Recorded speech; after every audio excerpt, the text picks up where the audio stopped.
तो दोस्तों एक बार फिर से स्वागत है आप सभी का आपके अपने favourite English learning channel scholar English पर। मेरा नाम है दीपिका कुमावत और मैं इस चैनल पर वेरियस कॉम्पिटिटिव एग्जाम्स के लिए इंग्लिश सब्जेक्ट टीच करती हूँ।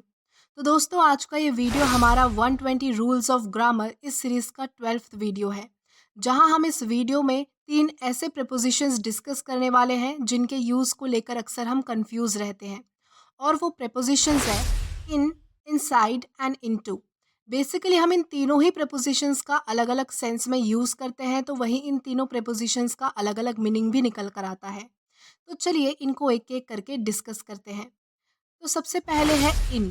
बेसिकली इन ये प्रेपोजिशन किसी भी चीज़ की स्टैटिक पोजीशन बताती है, यानी जब भी हमें किसी ऐसी चीज़ को रेफर करना हो जो पहले से ही अंदर यानी कि इनसाइड है, तब हम इन इस प्रेपोजिशन का यूज़ करते हैं। चलिए कुछ एग्जाम्पल की हेल्प से इसे समझते हैं। सबसे पहला एग्जाम्पल है माई बर्थडे इज़ इन जून, यानी कि मेरा बर्थडे जो है वो जून में आता है। देन है I am in the class, यानी कि मैं क्लास में हूँ। आई हैव मिल्क इन माई मग, यानी कि मेरे मग में जो है वो मिल्क है।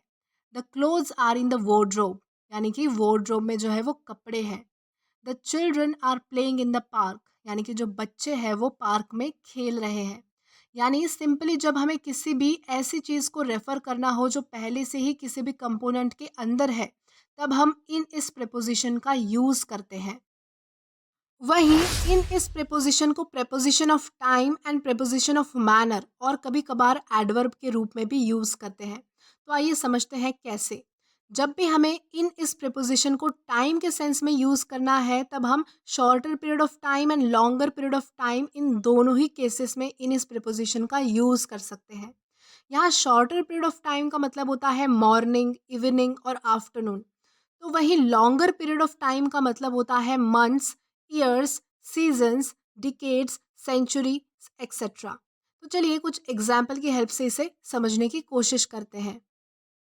For example, I was born in 1955, यानी कि मेरा जन्म जो है वो 1955 में हुआ था। I love to go there in December, यानी कि मुझे वहाँ दिसंबर में जाना पसंद है। In the spring I will lose weight, यानी कि स्प्रिंग में मैं जो है वो अपना वज़न जो है वो घटा लूँगा। I watch a movie in the morning, यानी कि मैंने सुबह में जो है वो एक मूवी देखी। I will call you in the afternoon, यानी कि मैं तुम्हें जो है वो दोपहर में कॉल करूँगा। जैसा कि आप देख सकते हैं कि फर्स्ट 3 सेंटेंसेस में हमने इन इस प्रेपोजिशन को लॉन्गर पीरियड ऑफ टाइम दर्शाने के लिए यूज़ किया है। तो वहीं लास्ट 2 सेंटेंसेस में हमने शॉर्टर पीरियड ऑफ टाइम के लिए जो है वो इन का यूज़ किया है। लेकिन ध्यान रहे हम शॉर्टर पीरियड ऑफ टाइम के सेंस में नाइट के पहले इन का यूज़ नहीं करते हैं, बजाय इनके हम एट इस प्रेपोजिशन का यूज़ करते हैं। For example, I will make a cake at night होगा, न कि I will make a cake in night होगा। तो जब हम बात करते हैं इनको जो है वो प्रेपोजिशन ऑफ मैनर पे यूज़ करने की, तब हम ये दर्शाने की कोशिश करते हैं कि कोई काम किस तरह से, किस ढंग से हुआ है। For example, I right this text in English, यानी कि मैंने ये जो टेक्स्ट है वो इंग्लिश में लिखा। यहाँ टेक्स्ट को लिखने का तरीका यानी कि मैनर बताया गया है। हमने यानी कि हमने किस तरह से जो है वो उस टेक्स्ट को लिखा है। और लास्टली हम देखते हैं कि जब हम इनको एज अ एडवर्ब यूज़ करते हैं, तब हम किसी अन्य वर्ब, एग्जेक्टिव या फिर एडवर्ब के बारे में अधिक जानकारी देने के लिए यूज़ करते हैं। For example, I open the door in, यहाँ इस सेंटेंस में हमने ओपन इस वर्ब की एडिशनल इंफॉर्मेशन बताने के लिए इन का यूज़ किया है, यानी कि दरवाज़ा खोला गया, लेकिन कैसे, तो अंदर। इस तरह से हम अलग अलग बदलाव और तरीकों के साथ इन इस प्रेपोजिशन का यूज़ कर सकते हैं। तो अब बात करते हैं हमारे नेक्स्ट प्रेपोजिशन की, जो कि है इनसाइड। इनसाइड इस प्रेपोजिशन का यूज़ हम तब करते हैं जब हमें बताना हो कि कोई मूवमेंट आउटसाइड से इनसाइड हो रही है। For example, go inside the house, यानी कि घर के अंदर जाओ। सेकेंड है आई केम इनसाइड द क्लास, यानी कि मैं क्लास के अंदर आया। साथ ही साथ जब भी हमें किसी चीज़ के इनर पार्ट को रेफर करना हो, तब भी हम इनसाइड इस प्रेपोजिशन का यूज़ करते हैं।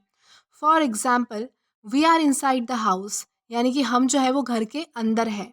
देन सेकेंड एग्जाम्पल है the inside of the church is quite beautiful, यानी कि जो चर्च का अंदर का हिस्सा है वो काफ़ी सुंदर है।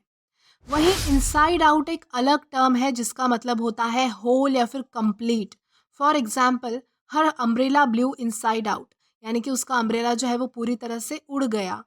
ही knew the game inside out, यानी कि उसे जो है वो उस गेम के बारे में पूरी तरह से, यानी कि कंप्लीटली होल मैनर में पता है, यानी कि उसे उस गेम के बारे में सब कुछ पता है। देन इसके बाद अब हम बात करेंगे हमारे नेक्स्ट प्रिपोजिशन की, जो कि है इनटू। इनटू इस प्रिपोजिशन का यूज़ हम तब करते हैं जब हमें कोई इनसाइड मूवमेंट दिखानी हो या फिर किसी भी चीज़ की स्टेट में, यानी कि अवस्था में होने वाला चेंज दर्शाना हो। For example, she came into the room, यानी कि वो रूम के अंदर आई। ही जंप इनटू द पूल, यानी कि उसने जो है वो पूल के अंदर जंप किया।